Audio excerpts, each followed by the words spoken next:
हम बड़ी कामना से बड़े सुंदर सुंदर मनोरथ करते हैं, मकान बनाते हैं, रुपया पैसा जमा करते, खूब खाएंगे, मौज से रहेंगे, और पता नहीं उसमें प्रवेश हो कि ना हो। यदि ये ज्ञान प्रबल जागृत हो गया तो मृत्यु की मृत्यु हो गई, निर्भय हो जाओगे।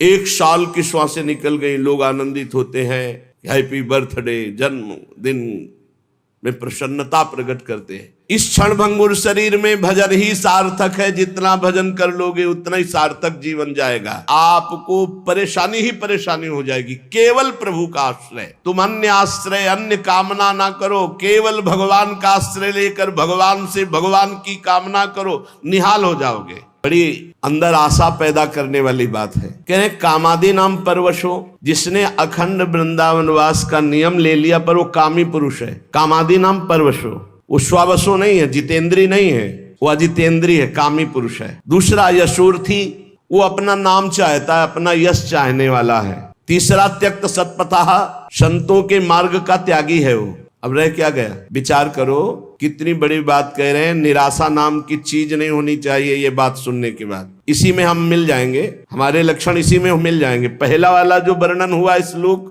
वो तो सिद्ध पुरुषों का है। जो अपने लोग पंक्ति में है वो इसी में मिल जाएंगे। कामादि नाम परवशो, इंद्रियों का गुलाम, मन का गुलाम, काम का गुलाम, परवशो, काम के अधीन, इंद्रियों के अधीन, मन के अधीन। यशोर्थी, यश चाहने वाला, मेरा नाम हो जाए, मेरी कीर्ति हो जाए। और त्यक्त सत्पथा, सत मार्ग का त्याग करने वाला, संतों के द्वारा बताए हुए मार्ग में ना चलने वाला। कह रहे कि ययादपि तत्कृपा, यदि वृंदावन की कृपा हो गई और उसने निश्चय कर लिया कि मैं आजीवन वृंदावन वास करूंगा, तो कह रहे कथम वृंदावन सिद्धिम न, उसे कौन सी सिद्धि नहीं प्राप्त हो जाएगी? सब कुछ प्राप्त हो जाएगा। भाई ये बात पकड़ लो। ये थोड़ा बहुत कठिन बात है। क्या?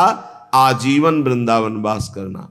ऐसी ऐसी परिस्थितियां लुभावनी आती है कि आप चलो बस, ऐसी ऐसी भयावनी परिस्थितियां आती, आपको अब तो चलना ही पड़ेगा। वृंदावन का नियम ऐसा कट्टर ले लो कि प्राण निकल जाए सो स्वीकार, लेकिन हम शरीर जीवित वृंदावन से ब्रज के बाहर नहीं जाएंगे।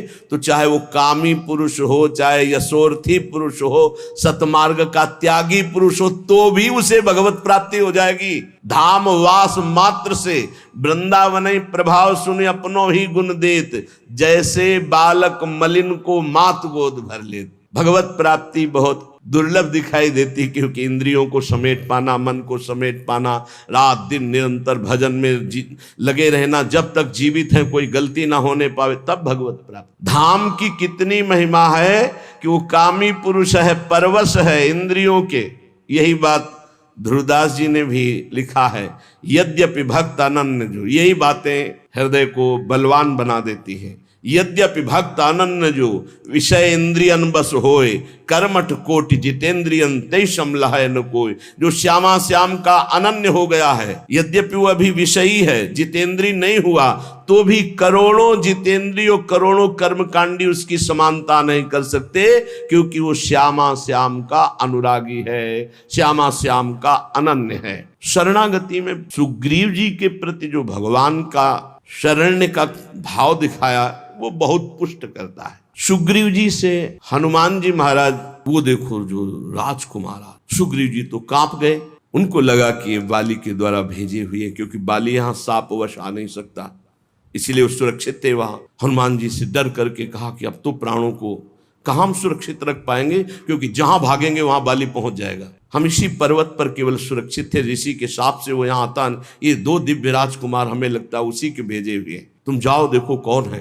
हनुमान जी विप्र रूप में गए, सामने अरविंदाक्ष भगवान पर दृष्टि पड़ते ही साष्टांग दंडोत। आप कौन हैं स्वामी? नंगे पैर ऐसे कटीले कंकरीड़े जंगल में भ्रमण कर रहे हैं, आपके इस भ्रमण का हेतु क्या है?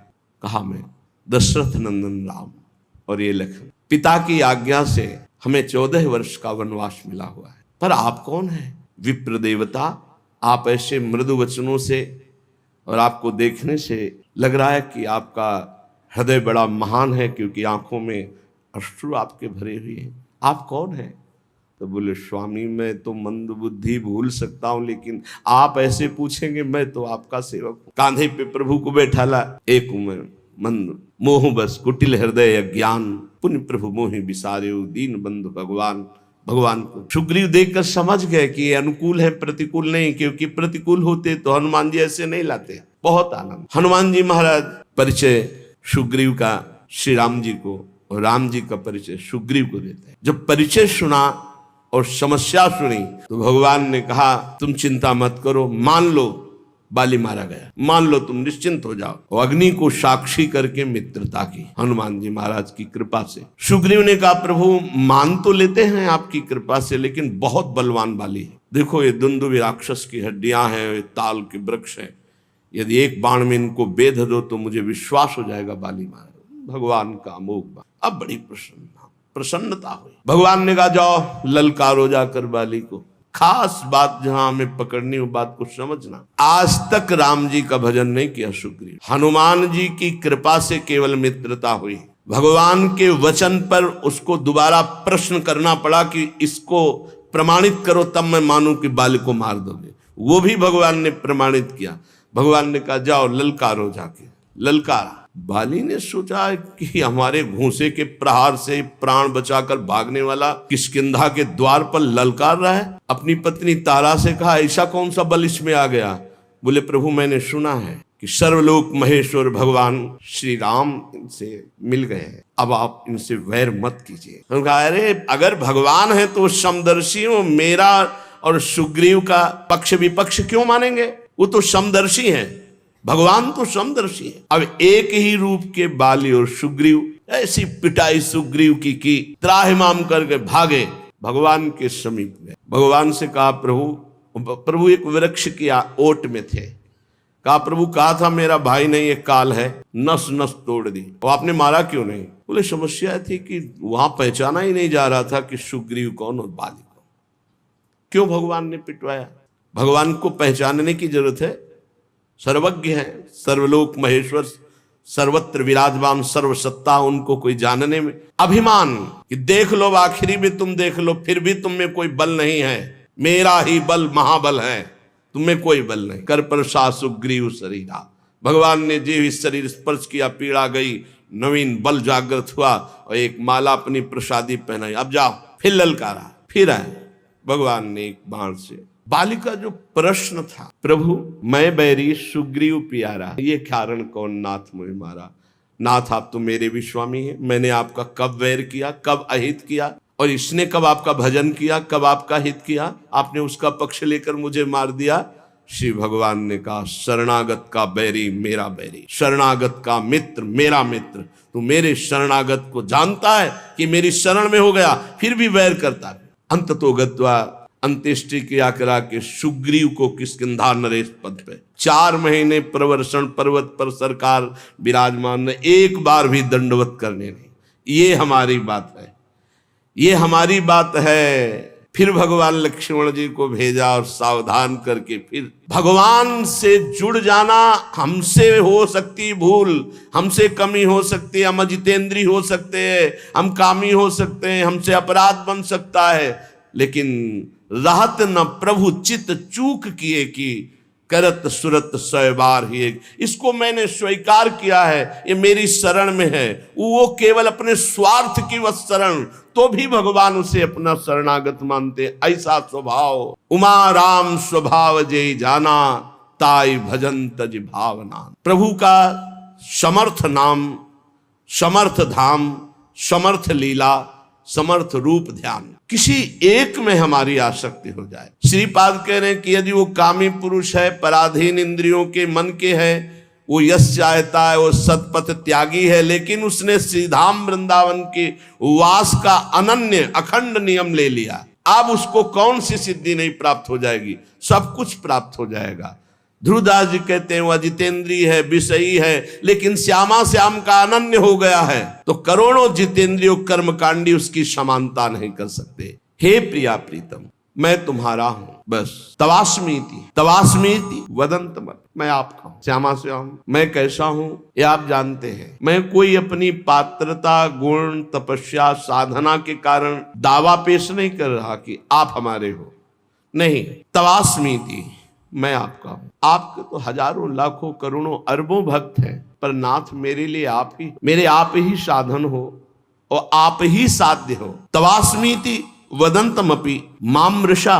और खास बात, ये भी मैं झूठ बोल रहा हूं, क्योंकि तवास्मीति मैंने बहुतों से बोला है, मैं आपका हूं, मैं आपका हूं, मैं आपका हूं, बहुत से बोल चुका हूं, ये भी सत्य नहीं है। बहुत सुंदर बात, देखो कैसी प्रभु की महिमा है। अगर वो स्वीकार ना करे तो हम झूठों का काम ही नरक में पूरा हो। विशुद्ध सत्व परमे वृंदावन त्वयि, ये विशुद्ध सत्व में वृंदावन है, अनंत अपार महिमा है। लेकिन इसमें जो करुणा समुद्र विराजमान लाडली लाल है, एक बार कोई हृदय से कह दे, झूठा ही सही, तवास्मीति, मैं आपका हूं, बहुत बड़ी बात, बहुत बड़ी बात, हृदय से तवास्मीति वदंतमपि पर मामृषा। सच्ची कहता हूं प्रभु, ये बात पूरे संपूर्ण हृदय से मैं नहीं कह रहा हूं। कहीं ना कहीं कोई विषय राग, कोई व्यक्ति राग, कोई और होगा, झूठा भी हो सकता है, पर मैं ये कह रहा हूं कि आपके सिवा मेरा कोई नहीं। तो महापतित मप्यात्म कारुण्याद आत्मसात, ओहो, महाकरुणा में श्री प्रिया प्रीतम उसे आत्मसात कर लेते हैं, अपने में मिला लेते हैं, अपना रूप दे देते हैं। किशोरी मात्मानम, अपना रूप सहचरी वपु। श्री लाल प्रिया की इच्छा ही सहचरी है, लाल प्रिया का मन ही सहचरी है, लाल प्रिया की संधनी शक्ति ही सहचरी है। ऐसे एक बार जो हृदय से बोल दे मैं आपका हूं, तो ये कभी छोड़ते नहीं हैं। और महापतित तो हो, नीच हो, तो कह रहे हैं करुणया दात्मसात, करुणा करके उसे अपना स्वरूप प्रदान कर देते हैं। ऐसा हमारे प्यारे जू का स्वभाव, ऐसा महामहिम करुणा में वृंदावन। अब हमको चूकना नहीं चाहिए, बहुत बढ़िया अवसर मिल गया है।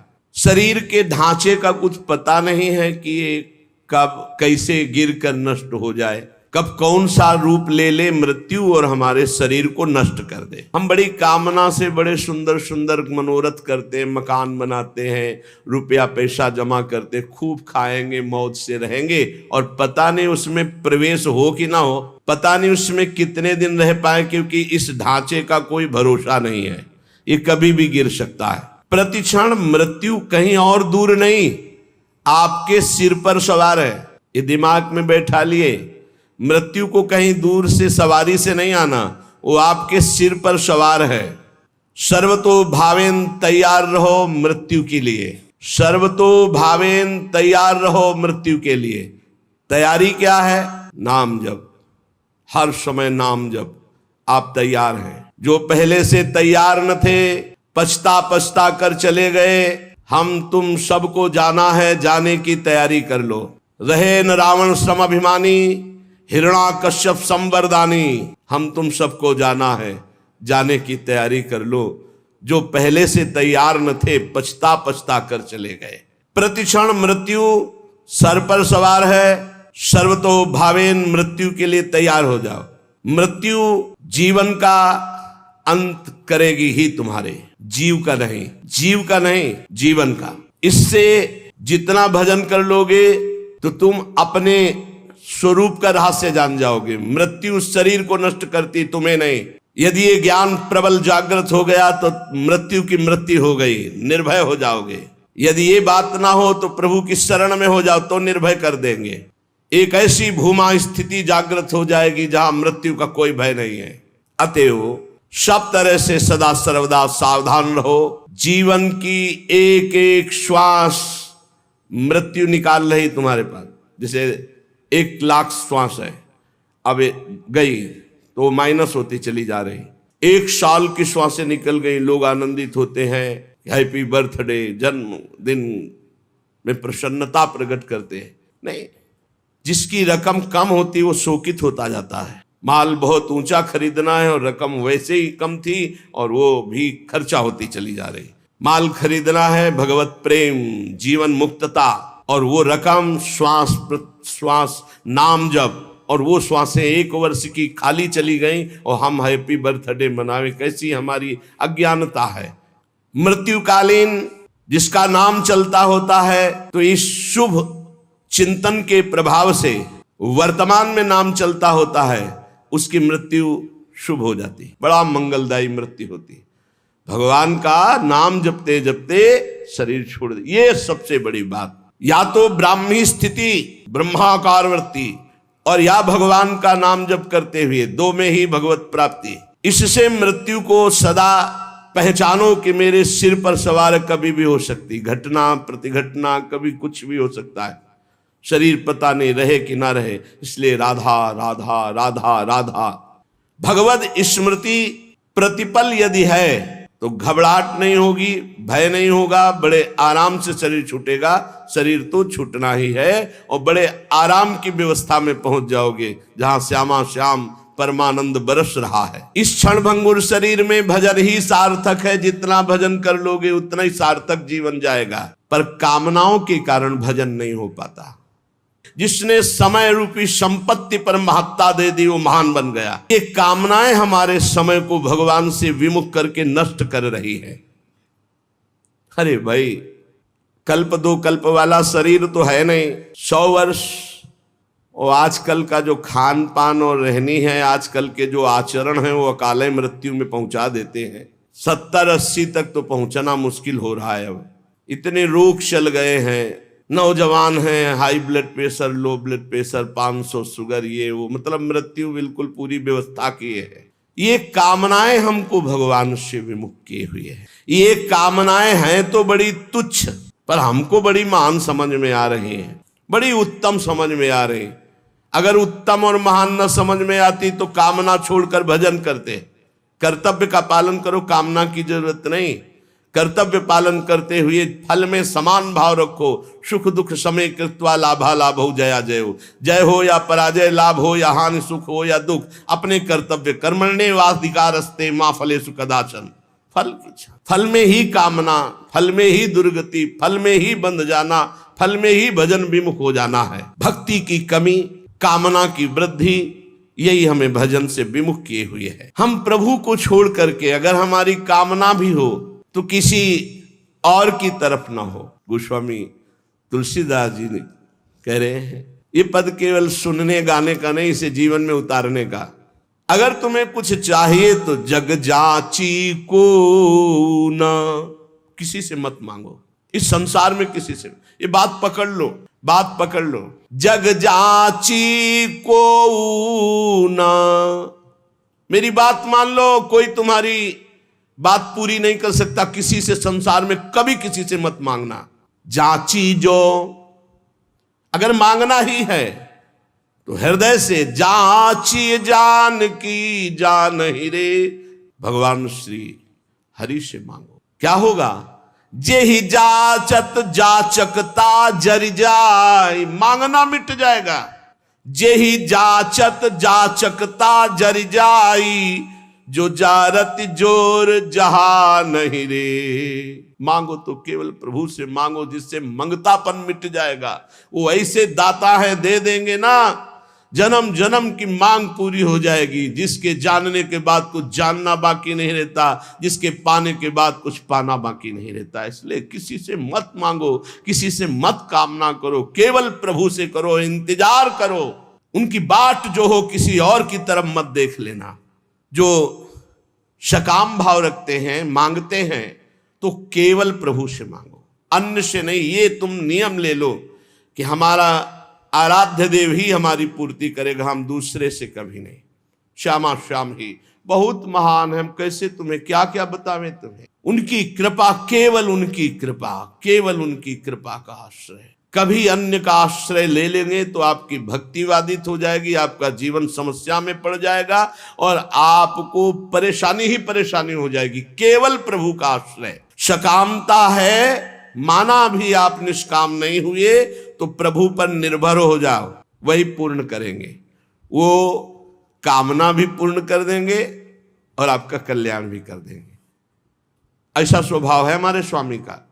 पत्नी के लिए आराधना भगवान श्री हरि की कर रहे हैं तो पत्नी भी मिली, तो आदि सम्राट महाराज मनु की पुत्री महान देवी देवहूति जी, और भगवान अपनी तरफ से बोले कि मैं पुत्र बन करके आऊंगा, और कपिल भगवान के रूप में आके सांख्य शास्त्र का उपदेश करके करदम जी को परम पद में आरूढ़ किया। अगर भगवान से मांगा जाए तो विषय भी दे देते हैं और साथ में अपने आप को भी दे देते हैं। कि अब तुम हमसे मांगे हो तो अब ऐसी तुम्हारे अंदर ज्ञान वृत्ति जागृत करेंगे कि अब तुम्हारा मांगना मिट जाए, जाचकता जरी जाए। जो आज तक कोई सफल हुआ है मानो, वो केवल भागवतिक शक्ति से, दिव्य शक्ति से सफल हुआ है। किसी को अगर सफलता लौकिक पारलौकिक वास्तविक सफलता का मतलब रुपया पैसा बढ़ जाना, लोग संपत्ति यश मान कीर्ति नहीं, काम क्रोध लोभ मोह मद मत्सर, इन पर विजय प्राप्त करना सफलता है। और तुम लाखों उपाय कर लो, इन पर विजय प्राप्त नहीं कर सकते। इन पर जो सफलता प्राप्त करना है वो केवल भगवान की शक्ति से होता है। भगवान के एक संकल्प मात्र से अनंत ब्रह्मांड प्रकट हो गए। वो भगवान तुम्हारे लिए क्या नहीं कर सकते। तुम अन्य आश्रय अन्य कामना ना करो, केवल भगवान का आश्रय लेकर भगवान से भगवान की कामना करो, निहाल हो जाओगे। अगर द्रौपदी जी अन्य आश्रय न लेकर के पहले ही भगवान को आर्तभाव से पुकार देती तो समस्या इतनी नहीं बढ़ पाती। समस्या आई तो बहुत जगह मन फैला द्रौपदी जी का। पति हैं, भीष्म जी आदि हैं, हम बड़े बड़े बुजुर्ग जन हैं, भला ऐसा कैसे होने देंगे। और जब कोई नहीं रोका तो अपनी भुजा, अपना दांत का बल, यही सब बातें हमें भगवान से दूरी बनाए हुए हैं, समय की दूरी बनाए हुए। और जहां उन्होंने सब आश्रय छोड़ा और एकमात्र भगवान को पुकारा तो भगवान वस्त्रावतार हो गया।